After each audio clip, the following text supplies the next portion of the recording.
What's up, Attack MMA? I'm your host, Zach Weicker. Today we got a very special guest. He's a professional fighter with a 6-1 record and will be fighting on week 10 of the Dana White Contender Series. Please welcome Connor Matthews. Connor, how you doing today, my friend? Doing fantastic, man. Just got home. Doing great. You love to hear, man. And before we talk about the fight and the Contender Series, I kind of like to give each guest a kind of way to tell their background, like how they got into the sport. So, how and when did you originally get into the sport of MMA?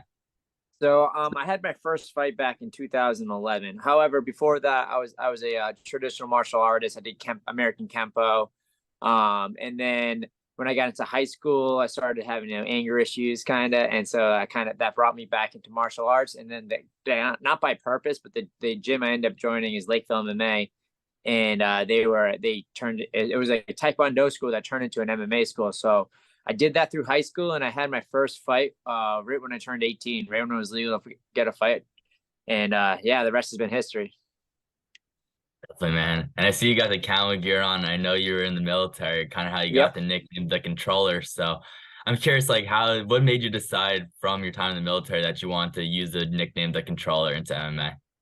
So yeah, after I was fighting amateur for like a year, 2 years, and I wasn't really, not that I wasn't going anywhere, but I didn't really have the aspirations then to go like be a professional MMA fighter right away. It wasn't like a realistic idea to me, and my parents were kind of getting on me like, hey, you need to do something in your life, and I that put me into the military. And my job was I was an Air Force combat controller, which is a special operations job. We deploy with Army Special Forces, and our job is to call in airstrikes, basically like the radio guy on the team. Anything to air to ground, we're air traffic control certified. And we do Halo, which is high altitude, high opening, dive school, and all that stuff. So, yeah, being a combat controller is a big part of my life. They're a huge part of my support of what I do. So, I'm really strong, like big in the community right now. So that's why I went with the name of the controller and just trying to shed some light. Everybody knows who a Navy SEAL is. Everybody knows who a Special Forces guy. Not too many people know what combat controllers are. So I decided to kind of bring that as my nickname is Connor the Controller. Truly, Connor the Controller Matthews. So Yeah, that's awesome, man. Is there any specific story from your time in the military that stands out to you? any specific story? I have one that's kind of crazy. One time we were flying. One time we almost died. We were flying in over San Francisco. I was in the back of a C-130, and we were just gonna fly low. We are coming back from some training missions, and we are gonna go back up to Seattle, Washington, where our base was. And we were flying up there, and the pilot was like, "Hey, we're gonna put the ramp down in the back. We're gonna fly low over the Golden State Bridge, so you guys can like take pictures and check it out and stuff." I was like, "Oh, that's really cool." So they put bailout rigs, which are these little parachutes that are like they're not like skydiving parachutes. They're like if like shit goes bad, you got to jump out and you bail out and you put those things on. And so we put some bailout rigs in, and we all moved to the back of the plane. The ramp starts open, and the ramp got stuck. So like it didn't go all the way down. So there was a miscommunication between the back and the front of the airplane. The pilots said they use this thing called a porpoise, where they're flying and they lock like that, and that unjams the ramp, so the ramp can come back all the way down. And so he didn't know, the pilot didn't know we were standing up. So as we're flying, he did that. I was like literally standing like by the back of the, like, I could see outside the plane, the plane's and the plane porpoised, and it went, everybody in the back of the plane flew up, slammed off the ceiling, and it came back down. Like I remember when I flew up in the sky, like there's like this red cargo net that's on it. I grabbed the red cargo net, like, so it didn't fall out the back of the plane. It's probably one of the scariest things that ever happened to me. Yeah. Yeah, nothing in the cage compared to that, man. Crazy story. No.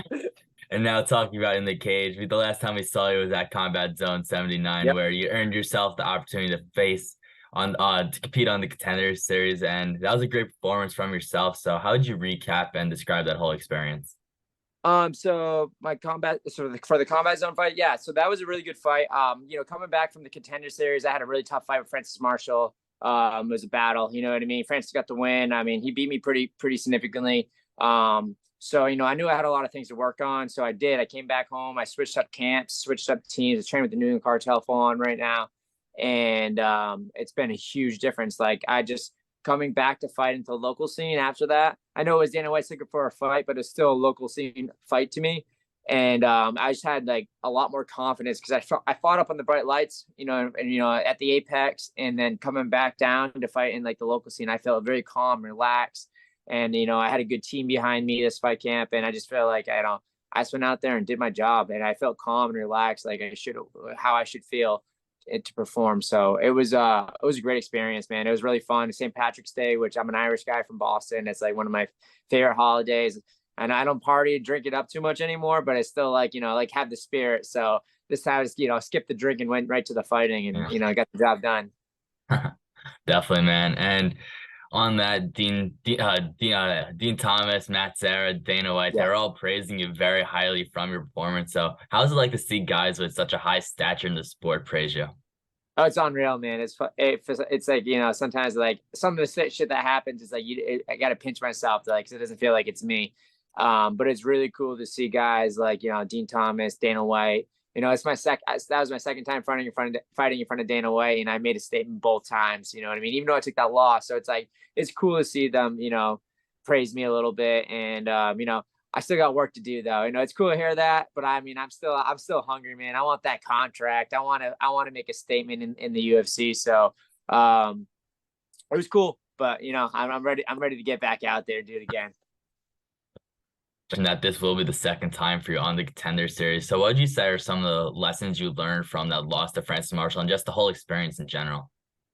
So for the Contender Series, they fly you out there like so. You say you're fighting on a Tuesday, they fly you on a Saturday, which for me wasn't enough time to get my time adjusted to getting out there. Like from a Francis Marshall fight, Yeah. my hours were all messed up. My like I just didn't feel right going into that fight.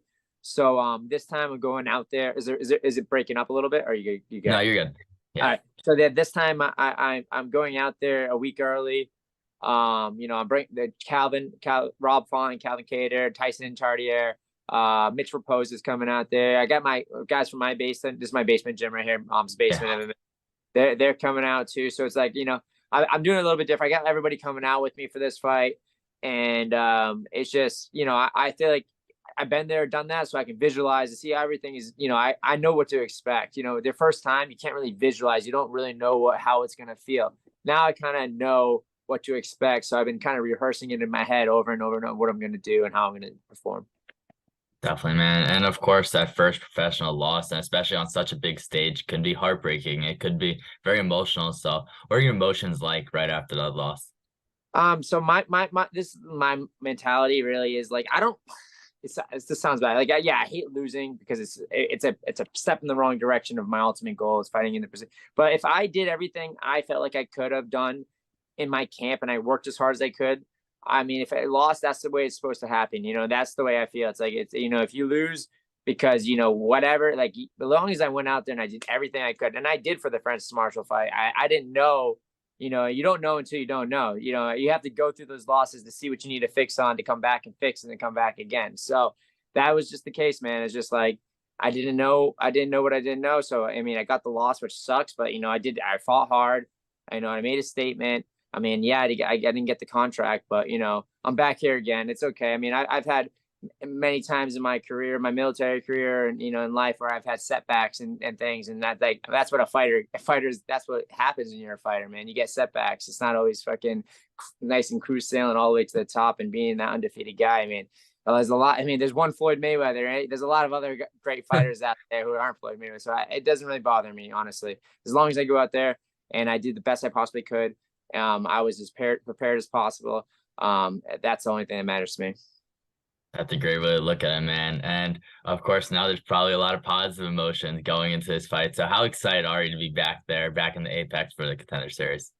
I'm super excited. I just can't wait to get it done with, man. I want this contract so bad. I really do. It's my second time on the show. I have a tough opponent in front of me, and I'm not taking him lightly at all.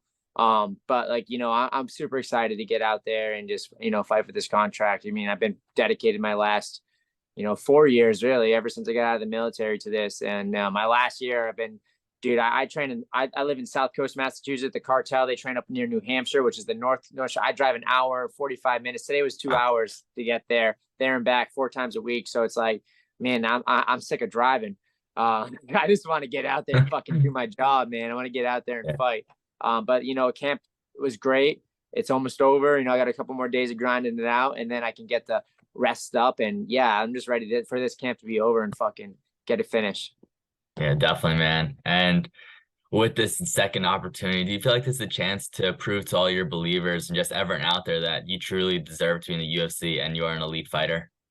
Yeah, I think so. I think no matter what, I mean, I think that I'm going to prove that what my skill level. You know what I mean? I know what I can do in the gym, and that's not everything. I'm not saying that like there's so many good fighters I know that they're good in the gym, but they don't perform on the stage, or it's just like a mental thing. But I really truly like I know where I'm at, and I just ready to get out there and do my thing, and then I want to be a guy that people can get behind in the UFC. I want to be a top 10, top above that, man. I want to be the champ, man, what it really comes down to. But I want to just get myself to there to start fighting those top level guys. Like I know I can.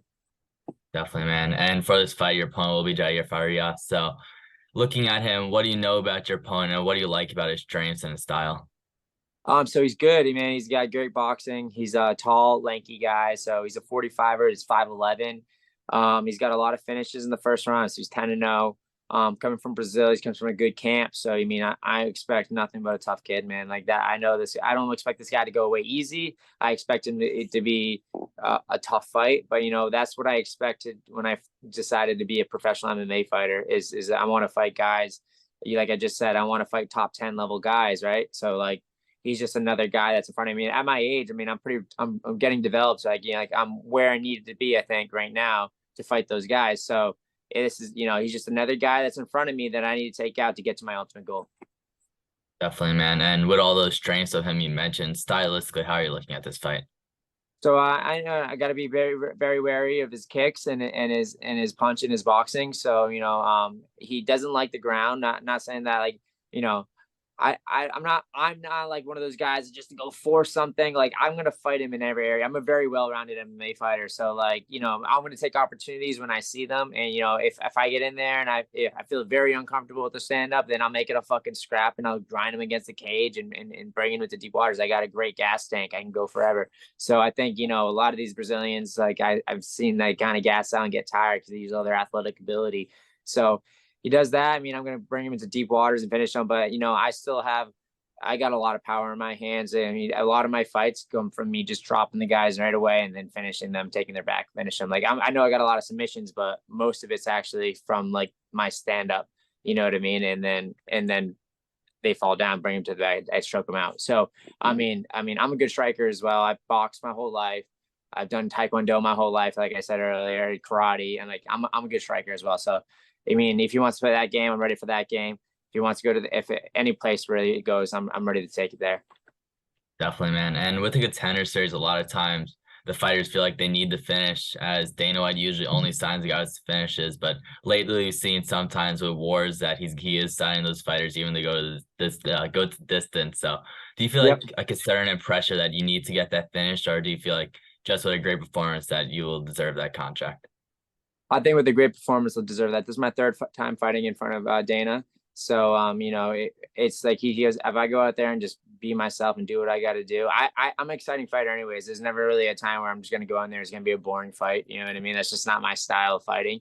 That being said, like my teammate last night, Angel Pacheco, just, he had a fucking absolute war. He lost and he got this. So it's about performances.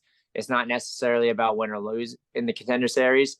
But I want that win and I want that finish. You know what I mean? At the end of the day, I really do want that finish, but like, I'm ready to go. Like I said, like I'm just ready to go wherever it needs. Like I'm not going to go out there like trying to knock him out, because if you have that mentality, that's usually a bad mentality, right? You put yourself in bad decision. I'm going to go out there and just kind of go where I need to go for this fight. Wherever I see the opening, take that opening and finish the fight. You know what I mean? That's what I got to do. Yeah, and I know you just mentioned Angel there, so I kind of want to follow up mentioning that fight, as that was a fantastic fight, one of the best on the Contender Series. So how's it like seeing one of your friends in that type of war? And what is your experience like with Danny, and how have you built that relationship with him, training with him? So with Angel, he is very, he trains up in like Minnesota with Brock. So he comes down here for camps. He helped out Rob a couple times for his fight. So he comes down periodically. And he's just kid.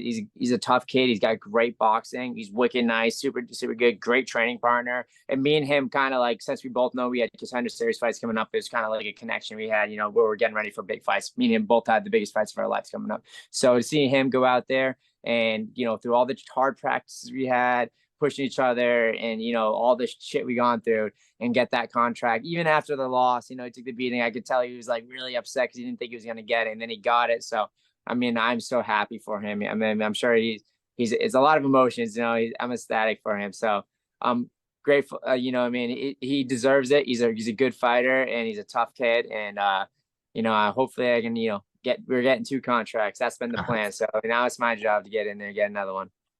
Definitely well deserved for him. And back on your fight, you mentioned this is your 3rd time fighting in front of the boss. This will be your 2nd time on the Contender Series. So do you feel like your experience in general will give you a competitive advantage over your opponent?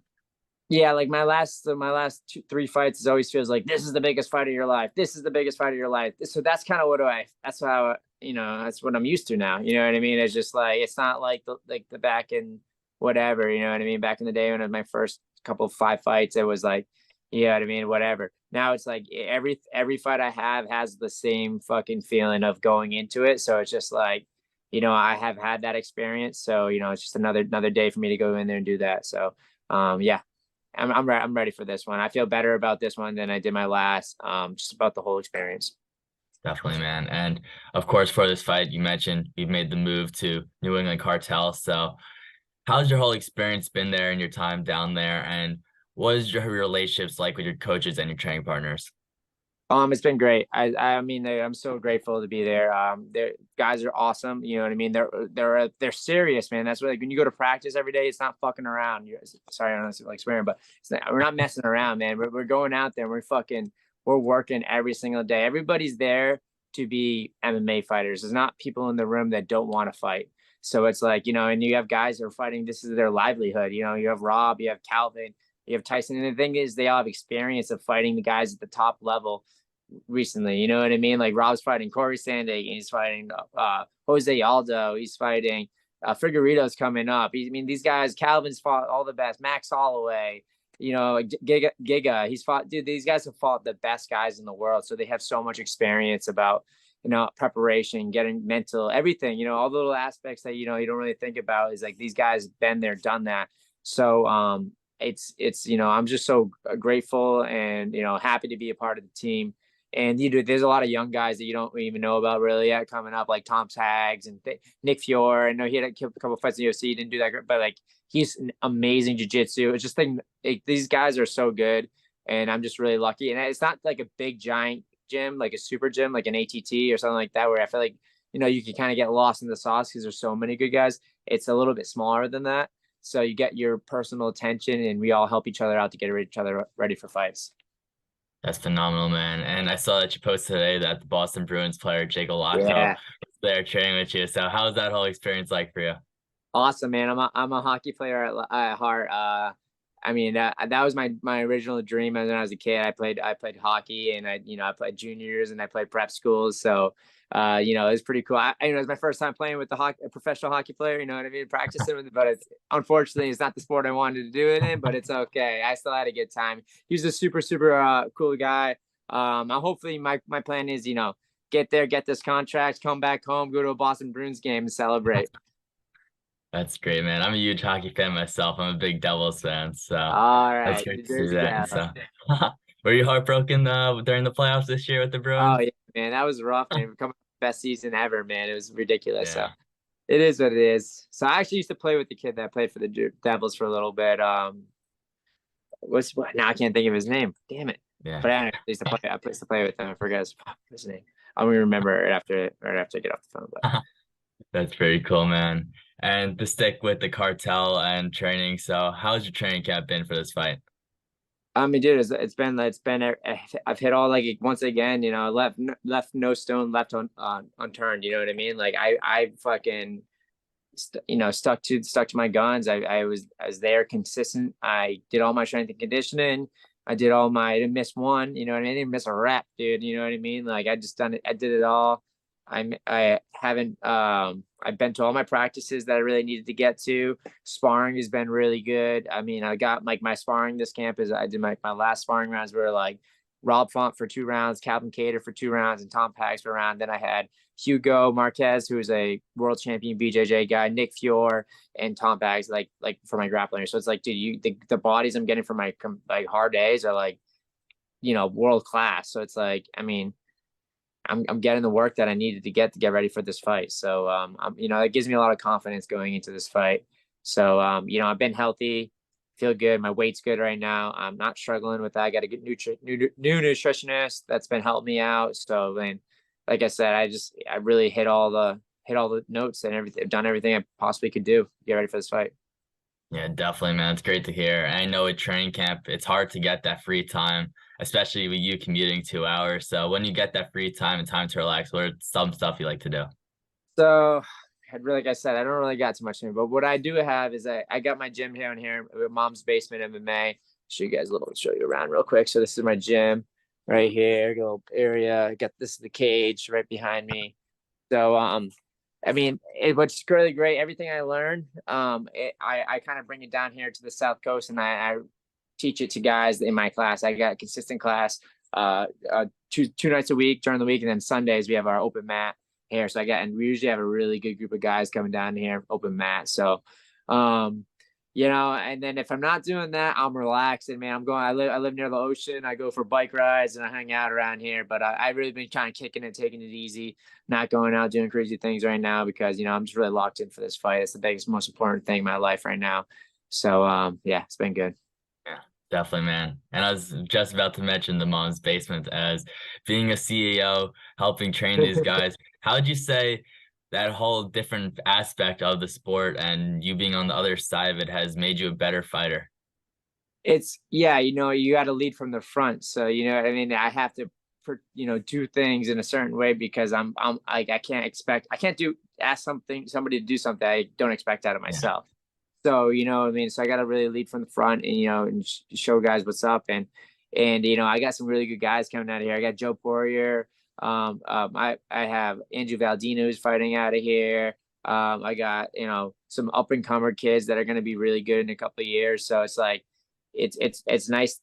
First of all, it's just good that for me because like if I learn something, I get to help them and regurgitate the information I'm learning. And then there's the other aspect of it's like really rewarding to see somebody that you helped out get ready and win their fights or do good. So it's like that's really good. And I got this guy Pete Luciani, who's my striking coach, and it's like he works with all the guys down here really, and he's like helped me out so much, and it's nice to have that in your basement. You know what I mean? You can go downstairs, and I'm working with a like really good striking coach, so he's been a huge help. That's great, man. And what made you decide that you wanted to start this up? The basement. It's always been my dream to own my own martial arts gym, and so during the so I was after the pandemic, I was renting a spot from this CrossFit gym, and they ended up going on. They were struggling with memberships and stuff. It wasn't really going the way that it was after the pandemic. It wasn't the same. So I was renting a spot from there for like a year, and then they told me like, "Hey, we're closing down." So I was like, "Oh shit, I'm screwed." So what am I gonna do? So my parents were nice enough to be like, "Hey, you can put the mats because I'm not far from the gym's not far where they live." And I was like, "You can put the mats in the basement for like temporary and whatever." And I was like, "All right, cool." So I put the mats down in the basement. I was running kids classes at the time, and so I was running the classes, and then it was the basement gym ended up doing better than the CrossFit because the CrossFit gym there's loud music and Yeah. distractions to this side.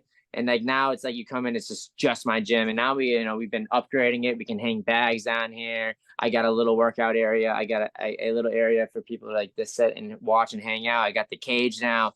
So it just kind of turned into like this thing that's different. And I like how it's like not a real gym yet. We're gonna open Yeah. one up eventually when we get there. It's like a different vibe, you know what I mean? It's a lot more relaxed, and I really like it.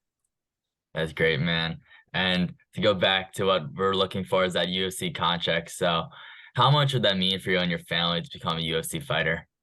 It means everything to me, man. It's been my goal. I mean, for this last couple of years, I'd really just, I want to fight and compete at the top levels of the sport. So it's like, it's you need that you need to get that contract to do that, right? So it's like, I'm really excited, and it mean everything. I mean, this is what I dedicated my life, uh probably more than for the last 4 years, really for my entire life. It's been my goal. So yeah, I want that contract. That's great, man. And would you consider being a UFC fighter one of your greatest achievements? Yes, 100%. If I make it to the UFC, I will consider that my greatest achievement for sure. I mean, I have my you know what I mean. I did my military career, which I'm pretty proud of that as well, to being a combat controller. You know what I mean. The only like 1% make it through that job as well. So like I did prove a lot to myself. But you going on above and beyond becoming a UFC fighter after that would be really cool. That's great, man. And my final question for you is, when you make it to the UFC, who are some of the dream guys that you'd like to have a fight with? So who would I want to fight? I mean, I want to fight the top guys in the division, to be honest. I like to fight like Brian Ortega would be a really cool fight. Somebody like that, because it's not even like I have nothing wrong with these guys, no problem. But like it's just like I'm fans of them, and it would be like fucking surreal to me to be watching these guys for so long and then actually get to go fight and compete against them. I like to fight Max Holloway someday. I mean, I got to get that one back for Cal. So Max, it would be really good. And then Bryce Mitchell, I think that'd be a guy I would like to fight. Um, I'd fight any of these guys. You know what I mean? They're top level guys. They'd be like, you know, when just I want to get up there and compete against those guys, just see how I would do. You have an idea in your head of what you think you can do. I want to see what it's really like. Definitely, man. And before you head out of here, is there anything you want to plug? Anything you want to shout out? Shout out to the First There Foundation. If you guys want to support me, you guys can go on there at firstthare.org. It's in the links in my bio on my Instagram. We got shirts, the controller MMA shirts. They money actually doesn't go to me, it goes to them, which they sponsor me and they help me out for this camp. But that's what they do. They help out veterans or special operations combat controllers specifically. And if they're pursuing their dreams, but also they help us out with if guys are going through struggling or having problems. So if you buy a shirt, it's not just going to guys like me for the sports. It's going to guys that are struggling, going through problems, family needs help, anything like that. So if you go in there, I'd really appreciate that. Shout out to Mom's Basement. Shout out to New England Cartel. Shout out to Jake Manini, my Muay Thai coach. Pete Luciani, my striking coach. Shout out to Tyson Chartier. And yeah, I think that's it. I think I hit all the things I wanted to shout out. Definitely, Mom's man. Basement, hey baby. That's great to hear, man. And I want to thank you for coming on. I wish you the best of luck in your fight. Folks, that'll be all for today. Until next time. Peace.